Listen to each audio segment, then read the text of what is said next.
What's up guys? Welcome to our YouTube channel and a new video। तो भाई आज आपके साथ फॉरेन रिटर्न दोबारा एक बार फिर से आपके साथ भाई आदित्य भैया आ गए घूम के यूरोप से। तो अब हमें बताएंगे कुछ यूरोप की बातें। तो हमने कहा आप सबके साथ शेयर की जाए यूरोप का सफ़र। तो अभी ये बहुत सारी कंट्री घूम के आए। पहले स्टार्ट करते हैं उस वाकया से जो तुम अभी मुझे बता रहे थे। इधर तो लगा कि इंडियन बड़े रूड होते हैं यार। कितने रूड है इंडियंस। नहीं, जब मैं आया तो वहाँ पे तो थोड़ा लोग स्लो बात करते हैं। तो यहाँ पे एयरपोर्ट वाले चिल्ला के आपस में बात कर रहे थे और गालियाँ भी दे रहे थे एक दूसरे को। तो उस टाइम 1 मिनट के लिए लगा। फिर जब बाहर निकले फिर धीरे धीरे तो अंदर से तो हिंदुस्तानी है। तो इमिग्रेशन वाले कैसे बोला तुम्हें? मैंने बोला कि मुझे बैग लेना है। तो मुझे नहीं पता था इमिग्रेशन होगा, पहली बार आया था। तो वो कह रहा है भाई सबसे पहले तो वो इमिग्रेशन तो कराओ, तब तो चिल्ला के। और मुझसे ही नहीं, बहुत लोग कंफ्यूज थे, बहुत लोगों को नहीं पता था। तो वो सबसे ऐसे रूडली बात कर रहा था, चाहे वो लड़का हो या लड़की हो या उनका स्टाफ ही लड़का लड़की, बहुत लोग थे वहाँ पे। सब ऐसे ही सबसे बात करते चिल्ला के। तो ये थोड़ा अजीब था। और उसमें फॉरेनर्स भी थे बहुत सारे, तो उनका भी यही सीन था। पर उनके लिए अलग अलग काउंटर होता है ना, फॉरेन पासपोर्ट। उनसे ऐसे बात नहीं करते। थोड़ा सा तो पता नहीं ऐसा क्यों था। कैब वाले भी अजीब थे, उनको ऑनलाइन पेमेंट कर दो तो गुस्सा हो जा रहे हैं। कैश क्यों नहीं है तुम्हारे पास? मैं बोला अभी तो आया हूँ, अभी कैसे कैश हुआ? कह रहा आपको कैश मैंने कहा कैसे कैश रख लूँ, हवा में ले लूँ कैश? वो भी अजीब सा बुड्ढा सा था, बहुत। तो ऐसा लगा कि क्यों आए वापस जा रहे हो यार? नहीं, फिर 1 हफ्ते बाद मैं भी तेज हो गया। एक हफ्ते बाद अंदर से निकल गया ना हिंदुस्तानी। 1 हफ्ते बाद चिल्ला के बोला वो क्या बोले आप इधर गाड़ी लगा कहाँ लगा रहा है तू? ये भी यहाँ पुरानी दिल्ली में ये ऑटो वाले से हो गई थी। फिर तुमने भी सुनाई होगी। हाँ, फिर अब तो हो गया नॉर्मल।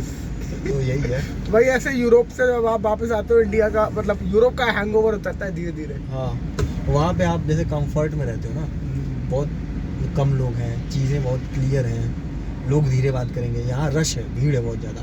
तो आप खुद देख के चलना है क्या करना है क्या नहीं करना है। कोई आपको मूर्ख भी बना सकता है, स्कैम कर सकता है। तो यही है यहाँ पे। पर वहाँ बहुत सॉफ्टली बात करते हैं। सॉफ्टली बात करते हैं और चीज़ें दिखती हैं, सिस्टम दिखता है। यहाँ पे थोड़ा है, भीड़ है और यहाँ कन्फ्यूजन भी है। हाँ, भीड़ की वजह से कन्फ्यूजन और सब क्योस क्रिएट हो जाता है ये वजह। बाकी तो बढ़िया है। और कहाँ घूम के आया अभी नए देश? स्पेन, फ्रांस तो जा चुका था। स्पेन, पुर्तगाल और बेल्जियम। कौन सा बढ़िया लगा? सबसे बढ़िया स्पेन और पुर्तगाल, दोनों बढ़िया है। दोनों बढ़िया है, दोनों एक जैसा है। महंगा तो स्पेन होगा। महंगा स्पेन है, बड़े शहर महंगे हैं खाने पीने के मामले में। बट बार्सिलोना गए थे, भीड़ वहाँ ज़्यादा है। वहाँ 1 से 2 दिन ज़्यादा नहीं। मैड्रिड में भी 1 से 2 दिन, या कोई भी बड़ा शहर है 2 दिन से ज़्यादा नहीं। और छोटे गाँव में, छोटे शहरों में जाओ, जब बॉर्डर देख रहे हैं, पहाड़, नदियाँ, ये सब देखो तो ज़्यादा मज़ा आएगा कैंपिंग वैम्पिंग करने में। क्योंकि वो इलाका बहुत अच्छा है, छोटे पहाड़ हैं और ओवरऑल मतलब नेचर बहुत ज़्यादा है और लोग बहुत अच्छे हैं वहाँ पे। मतलब मुझे ऐसा लगता था कि वो हिंदुस्तानी जैसे ही है, चिल्ला के बात करेंगे।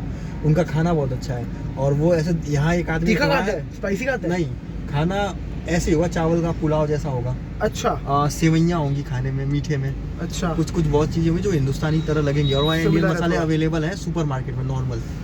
और रहते भी है ना इंडियन लोग, तो जरूरी नहीं कि हर चीज़ के लिए इंडियन मार्केट जाना है। वो चीज़ नॉर्मल सुपर मार्केट में अवेलेबल है। और लोग चिल्ला के वहाँ बात करते हैं खूब ऐसे ही, एकदम इंडिया की तरह। पर इतना पॉपुलेशन नहीं है, इस वजह से चीज़ें कंट्रोल में है बहुत। इटली में भी लोग चिल्ला के बात करते हैं। इटली, स्पेन, पुर्तगाल एक जैसे हैं तीनों। पोर्टुगल भी? हाँ, पोर्टुगल में मैं सब ब्लैक्स बहुत है। नहीं वो है ना, साउथ अमेरिका के बहुत हैं। साउथ अमेरिकन ब्लैक्स भी हैं साउथ अमेरिका के बहुत ज़्यादा, क्योंकि उनको उनकी लैंग्वेज भी आती है, पोर्टुगीज़। और इंडियन तो अपने पंजाबी लोग तो हैं ही वहाँ पे, उनके रेस्टोरेंट वगैरह भी हैं। और पोर्टुगल में शहर में वही है, 2 दिन घूमो। तो पोर्टुगल में तेरे को फरंगी मिलते हैं ज़्यादातर या सारे? छोटे शहरों में जाओगे तो मिलेंगे। और कई बार क्या होगा ना कि हमें नहीं वो पहचान पाएंगे कि हम इंडियन है। तो जैसे आपने पूछा है तो हो सकता है वो बोल दे यार साउथ अमेरिका से आए हो, अरब से आए हो, मोरक्को से आए हो। पर स्किन टोन हमारे जैसा ही है। स्किन टोन आप पुर्तगाल के लोगों का भी ऐसा ही है। स्पेशली अगर जैसे कश्मीर के लोग और ज़्यादा गोरे होते हैं तो वो तो बिल्कुल नहीं समझ में आएंगे। अच्छा। थोड़ा सा नीचे के लोग तो समझ में आ भी जाएंगे इधर दिल्ली के। बट है इंडियंस उसमें घुल मिल जाते हैं आराम से, बड़े आराम से, बहुत फ्रेंडली, एकदम मतलब एकदम स्वीट लोग हैं। पोर्टुगीज़ और स्पेनिश भी। जैसे लातविया में लोग कोल्ड नेचर के हैं, कोल्ड नेचर, बात ही नहीं करते, बात नहीं करते या सोचेंगे कि बात करूं या ना करूं, क्या सोचेगा, ये कहाँ से आ गया, ये ऐसा सोचते हैं। और लातविया में कलर का बहुत है, गोरे हैं, ये काले हैं, ब्राउन है, ये बहुत ज़्यादा सोचते हैं वो। पर वहाँ ऐसा कुछ नहीं, वहाँ पे तब सोचेंगे जब आपको पोर्टुगीज़ नहीं आती, तब से अरे तुम्हें पोर्टुगीज़ कैसे नहीं आती। अगर वहाँ बोल दो कि आई डोंट नो पोर्टुगीज़, तो ये उनके लिए oh my God how you don't know Portuguese. ये तो सबको पता है। हाँ, पोर्टुगीज़ तो सबको आती है यहाँ पे। तो ये है पुर्तगाल में, तो पुर्तगाल विजिट करना चाहिए, 1 हफ्ता रहो, पूरा कंट्री घूमो, बढ़िया है। और जो वहाँ रह रहे हैं वो तो रह ही रहे हैं। कौन सी जगह? लिस्बन? हाँ, लिस्बन नहीं, मैं पोर्टो गया था, लिस्बन कैपिटल है। पोर्टो में 1 दिन, पोर्टो में ज़्यादा कुछ नहीं है। लिस्बन में लगता है 1-2 दिन का ही होगा। पर नॉर्थ पुर्तगाल में पहाड़ है, और ये ऐसे पहाड़ है ऊटी टाइप, ऊटी जैसे, मुन्नार जैसे। तो छोटे छोटे पहाड़ होंगे, मौसम थोड़ा ठंडा होगा, नदियाँ वदियाँ रहेंगी, बढ़िया एकदम। मतलब मुझे नहीं लगता था पुर्तगाल ऐसा होगा, मुझे लगता था वो लोग क्या पता इतना ज़्यादा इलीगल इमिग्रेशन, और इमिग्रेशन तो हेट करते होंगे, लेकिन नहीं, वो घुल मिल चुके हैं बिल्कुल। सही ऐसा है। तो और स्पेन का भी यही है। तो इंडिया आके कितना कैसा लग रहा है? इंडिया आके मज़ा आ रहा है। अच्छा, खाना खा ही रहे हैं, बढ़िया मतलब वही है, स्पाइसी, तीखा, तेल मसाले वाला खाना जो वहाँ नहीं मिलता था। जैसे मैंने भी छोले कुलचे खाए हैं, वो वहाँ नहीं मिलता है। इडली अब मिलता है, पर रेस्टोरेंट वगैरह में महंगा होगा। यहाँ स्ट्रीट फूड का जो मज़ा है ना, वो यही है। तो अगर आप खाने पीने के शौकीन हो तो ये आप मिस करोगे अगर आप बाहर रहते हो तो। बाकी अगर नहीं शौकीन हो तब तो क्या ही कहना। ओवरऑल यही है, बढ़िया है। तो इंडिया में मज़े ही मज़े हैं। इंडिया में मज़े ही मज़े। हाँ। और फिर कब जा रहे? आज कल जा रहे हो? आज रात में। आज रात में निकल रहे हैं भाई साहब वापस। तो एक्साइटेड? हाँ, वापस से जाना है, वापस से पढ़ाई, पार्ट टाइम जॉब। सबसे इम्पोर्टेंट क्वेश्चन भाई, जॉब का क्या सीन है वहाँ? भाई जॉब का सीन बस लक पे है, आपको क्या मिल जाएगा क्या नहीं मिलेगा। कुछ लोग स्ट्रगल करके वापस आते हैं, कुछ को मिल भी जाती है, और कुछ लोग वर्क परमिट ले लेते हैं, बहुत आराम से सेटल हो जाते हैं। हाँ, कुछ लोग नहीं ले पाते हैं। तो ये सब कुछ आपकी किस्मत पे है, और आपके लाइफ पाथ में जो लिखा होगा वो होगा। वो तो है, मतलब भाई ये है कि you have to give it a try, नहीं होगा तो वापस लौटने के लिए तैयार रहो। 100% ट्राई करना है। सही है। तो अभी तो येलगावा में रह रहे हो ना तुम? फिलहाल येलगावा में रह रहा हूँ। येलगावा में रह रहे हो भाई साहब। और लातविया को कितना मिस कर रहे हो? नहीं मिस कर रहा हूँ, क्योंकि जाना है ना वापस। अच्छा ये पता है कि जाना है। स्टार्टिंग के 1 हफ्ते में ये था कि यार यहाँ बहुत क्योस है, तो मुझे जाना है, वापस जाना है। और एक बात और थी, यहाँ कोई काम नहीं है ना, क्योंकि मैं गांव में था तो वहाँ कोई काम ही नहीं था बिल्कुल। तो वहाँ बोरियत थी, तब मैं मिस कर रहा था। लेकिन दिल्ली में तो घूमना ही है, तो दिल्ली में क्यों मिस करेंगे? दिल्ली में तो इधर उधर घूमते रहोगे। तो वैसे यही है, और ये भी है दिमाग में, तो जाना ही है, ये तो करना ही है। तो वही है बस। अगर ये होता कि नहीं जाना है तब मिस करते रहते।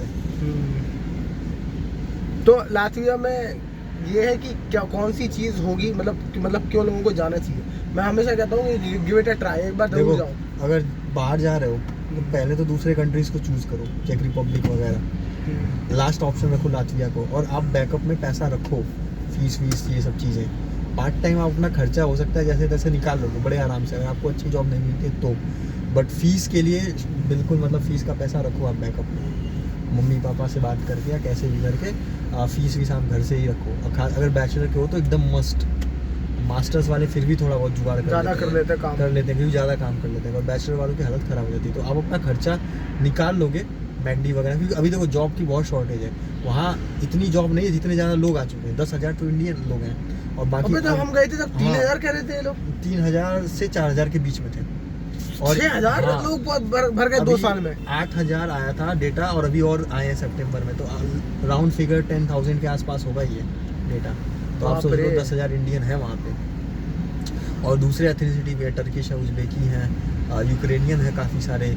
और यूक्रेनियंस को आपको पता है जॉब में प्रायोरिटी मिल रही है सिचुएशन की वजह से। तो यही है बस। तो बहुत सारे लोग पीआर ले रहे हैं इंडियंस वहाँ जाके, इन्वेस्ट करके और बिजनेस वीजा। हाँ, उसमें है, अगर आप 50,000 यूरो 50,000 यूरो के शेयर किसी भी कंपनी में खरीदो, आपको तुरंत पीआर मिलेगा। विदाउट लैंग्वेज आती है नहीं आती है क्या, वो डजेंट मैटर। और 2 या 3 करोड़ में शायद पासपोर्ट है। 3 करोड़ की रियल एस्टेट इन्वेस्टमेंट करोगे, अगर जमीन खरीदोगे तो ये है। और या फिर 50,000 में पीआर, 50,000 यूरो में, तो आपके बन गए 45 लाख रुपए इंडियन अभी के रेट के हिसाब से। उसका मैं कभी बनाऊंगा डिटेल वीडियो। पर आपको लातवियन कंपनी के स्टॉक खरीदने। हाँ, लातवियन कंपनी में इन्वेस्टमेंट करनी होगी, या कोई अपने तुम्हारा फ्रेंड हो जो इंडियन कंपनी ऑलरेडी खोला हुआ हो, उसमें 50 लाख की इन्वेस्टमेंट कर दो। 10 लाख रुपए ऊपर लग जाते हैं सरकारी फीस, 60 लाख समझ के बैठो। फिर ये भी है कि वहाँ जाके कमाओगे क्या, और अगर आपके पास पैसा है तो लातविया, माल्टा, ये सारे कंट्रीज इस चीज़ों को ऑफर करते हैं। इतने की इन्वेस्टमेंट करो हमारा, तो आप PR ले लो। बेलारूस भी बहुत कर रहा है, बेलारूस करा, पर बेलारूस शेंगेन में नहीं है, तो उसका ड्रॉबैक यही है। और वो रशिया के साथ है, तो काफ़ी सैंक्शन वैंक्शन लगे हुए हैं। तो लातविया भी कर रहा है, माल्टा कर रहा है, लिथुआनिया का, और लिथुआनिया एक कार्ड देता है ना 5 ईयर का ब्लू। हाँ, इकट्ठा उसका इकट्ठा 5 साल का आता है। ब्लू कार्ड है, ब्लू कार्ड कुछ ऐसा ब्लू कार्ड है, आप इंटरनेट पे सर्च करना, उसमें 5 साल का उनका RP भी तो 2 साल का बनता है। हाँ नहीं, RP नहीं, वो उस कार्ड पे जाओगे तो अच्छा, तो वो अलग चीज़ है। तो वो भी एक नया शुरू किया है, इसके बारे में थोड़ा सा वेबसाइट में पढ़ के तब वीडियो बना सकते हो आप। 5 साल का ब्लू कार्ड, 5 साल का ब्लू कार्ड है, वो वर्क पे ही है।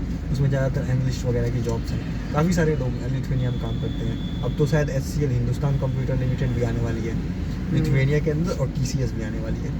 महिंद्रा का भी तो खुल गया है, महिंद्रा ने खोल दिया है यमुनातेका के अंदर। यमुनातेका रीगा में उन्होंने अपना एयरपोर्ट खोला है। कॉल सेंटर है बेसिकली, पर वो लैंग्वेज प्रेफर करते हैं, स्पेनिश या फिर कोई भी एक, इंग्लिश के साथ एक लैंग्वेज होनी चाहिए, स्पेनिश, रशियन या नॉर्वेजियन। नॉर्वेजियन की डिमांड है। पर वहाँ कोई काम कर तो रहा था, मैं सुना इंडियंस है, कुछ हैं वही जिनके पास एक्सपीरियंस होगा अच्छा खासा, एक्सेंट वगैरह भी उनका कुछ होगा, इंग्लिश का एक्सेंट मैटर करता है, तो वही होंगे मे बी, क्योंकि उन्होंने बहुत इंडियंस को रिजेक्ट किया है। और जो इंटरव्यू हो रहा है वो बेंगलोर में ही हो रहा है लाइव। आप वहाँ बैठे हो यूरोप में, और इंटरव्यू लेने वाला बेंगलोर में। अच्छा, तो फिर वो तुम्हारी नॉर्वेजियन और बाकी दूसरी लैंग्वेज की स्किल्स भी चेक कर रहे होंगे। अब जैसे भी करते होंगे, पर इंटरव्यू इंडिया से ही हो रहा है, हायरिंग इंडिया से हो रही है। चलो भाई, सही है।